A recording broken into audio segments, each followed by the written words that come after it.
She never imagined a normal market day would become her worst nightmare. Vendors were shouting, music played, and she had just picked up mangoes for her daughter. The sun was bright, but something about the building across the street looked cracked, spiderwebbed the side, barely visible under the billboard. She glanced at it once, then dismissed it. Too many things to carry, too many bills to worry about. And then it happened. The ground trembled. People screamed. Dust exploded into the sky. She didn't run. She couldn't. The building groaned and then collapsed. Everything turned black in one breath. Her ribs ached with every breath. Her leg wouldn't move. She blinked, coughing on dust, trying to scream, but her voice was gone. Somewhere above, muffled voices. Faint, died, fading. Panic hit like a wave. Was she the only one left down here? She remembered her daughter's face, that morning kiss, her tiny laugh. Tears came faster than thought. She couldn't die here. Not like this. She touched her belly, 5 months pregnant. Please, she whispered, just give me time. She reached for anything. A phone, a rock, something to make noise, but all she found was silence and concrete. Night fell fast, like a curtain drawn on hope. Above her, machines rumbled. Voices shouted names. She screamed until her throat tore, but no one heard. Hope dimmed with the fading light, but it never went out. She tapped a rock against a pipe. Once, twice, over and over. Every sound was a lifeline. Every breath, a promise to her children. One rescuer paused, turned his head, listened. Quiet. Someone yelled. They all stopped.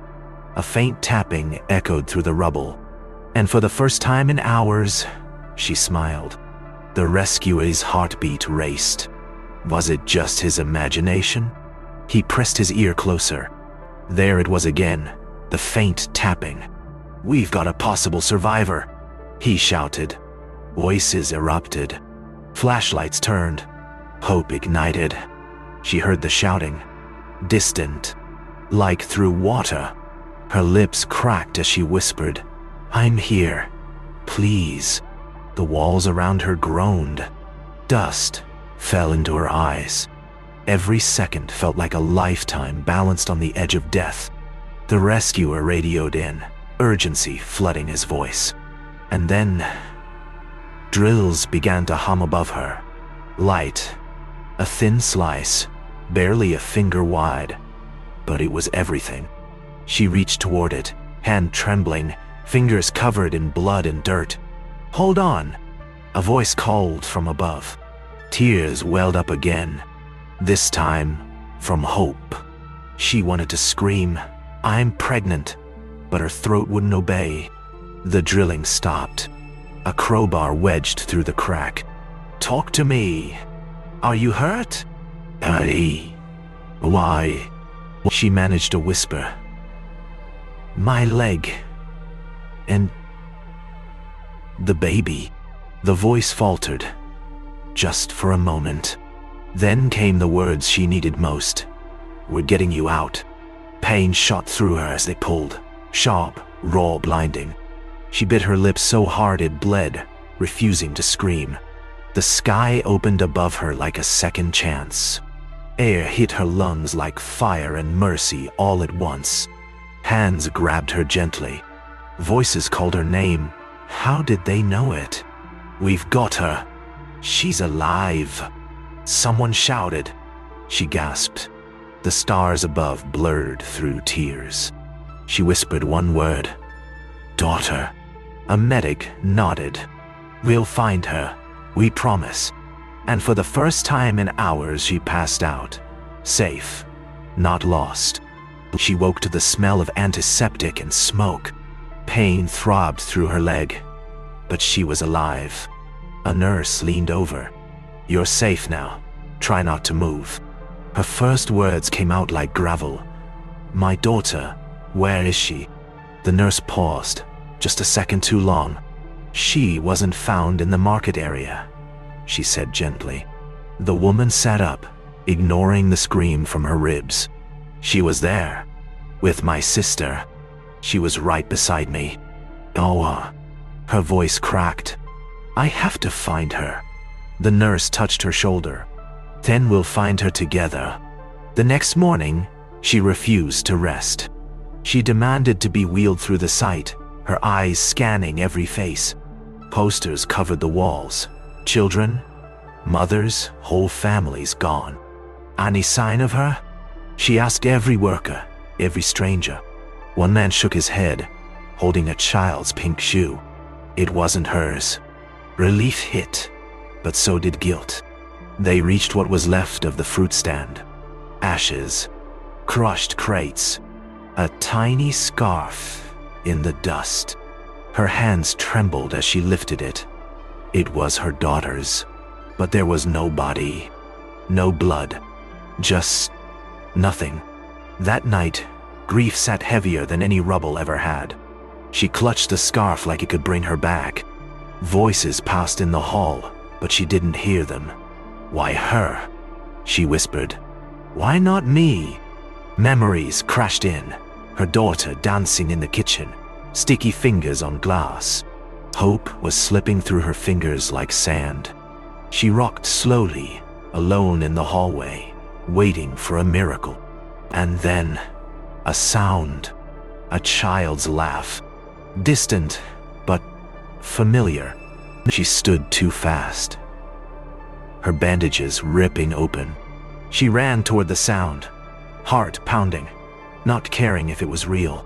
She turned the corner, breath ragged, heart slamming in her chest. The laughter stopped, like a door had just closed. Hello?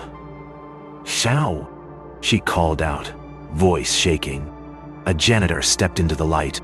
You shouldn't be out here. Did you hear that? A little girl's voice? EC. He frowned. People hear things after trauma. It's common. She grabbed his arm. Shay's real. My daughter is alive. He hesitated, then nodded slowly. Follow me. They walked down a dark service corridor no one else used. There's a group, some kids. Not all of them are registered here. The door creaked open and warm light spilled out. Rows of children lay sleeping, their faces bruised but breathing. She scanned each face, heart crawling into her throat. A girl rolled over, curly hair, scar above her brow. Her breath caught. It was her. Mama, the girl whispered, sitting up slowly.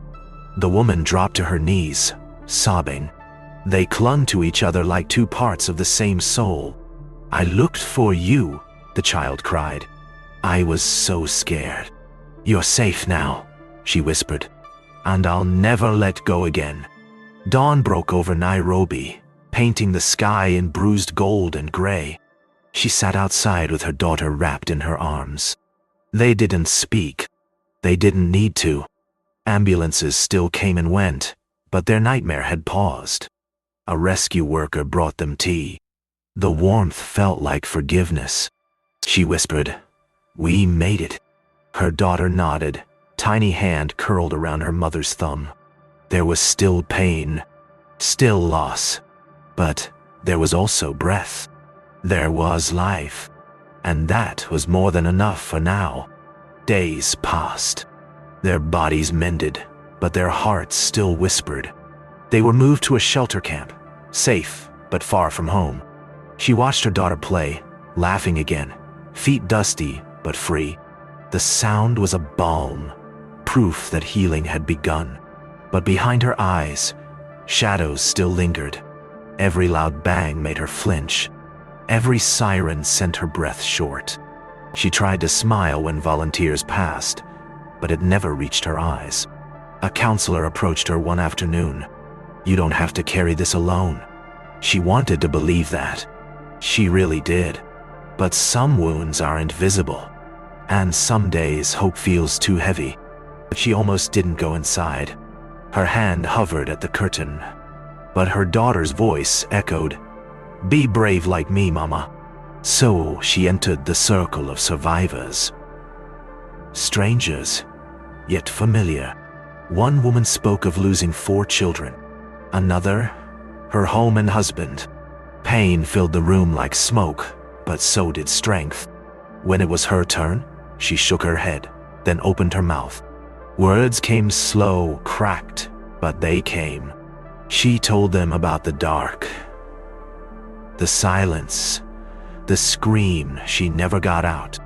By the end, she wasn't the only one crying. And for the first time, she didn't feel alone. That night, they sat under the stars, maize roasting on sticks. "I missed your stories," her daughter whispered.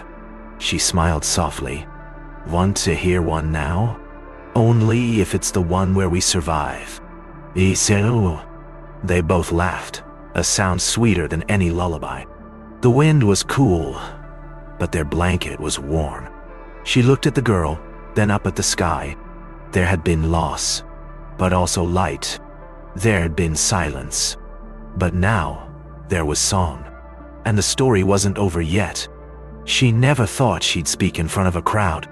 But here she was, heart pounding, hands shaking, eyes open. They asked her to share her story. She almost said no. Instead, she cleared her throat and began. She spoke not of rubble, but of strength. Not of what was lost, but what was found within her. People nodded, some wept. Others simply listened, deeply. "We are not just survivors," she said. "We are the fire that walked through itself." Silence followed, then a wave of claps, rising like thunder. And in that moment, she stood taller than ever before. Weeks later, the rebuilding began. Brick by brick, heart by heart.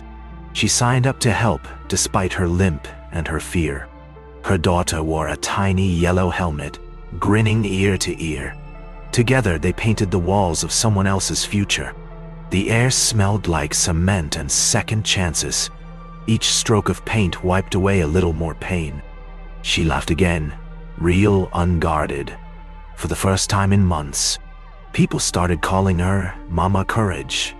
She didn't correct them, because maybe that's who she'd become. Not just a mother, not just a survivor, a builder of hope. The city still bore scars, cracks in walls, gaps in families. But from this hill, the lights sparkled like promises. She held her daughter close, warmth rising from the earth below. "Do you still dream of falling buildings?" her daughter asked. She nodded. "Sometimes, but now I dream of what comes after." They sat in silence, watching the sky change colors. Tomorrow would bring new trials, but tonight they were whole.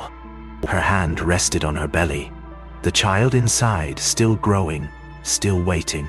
She had walked through fire and found herself on the other side. And somewhere far below, a single building light flickered back to life.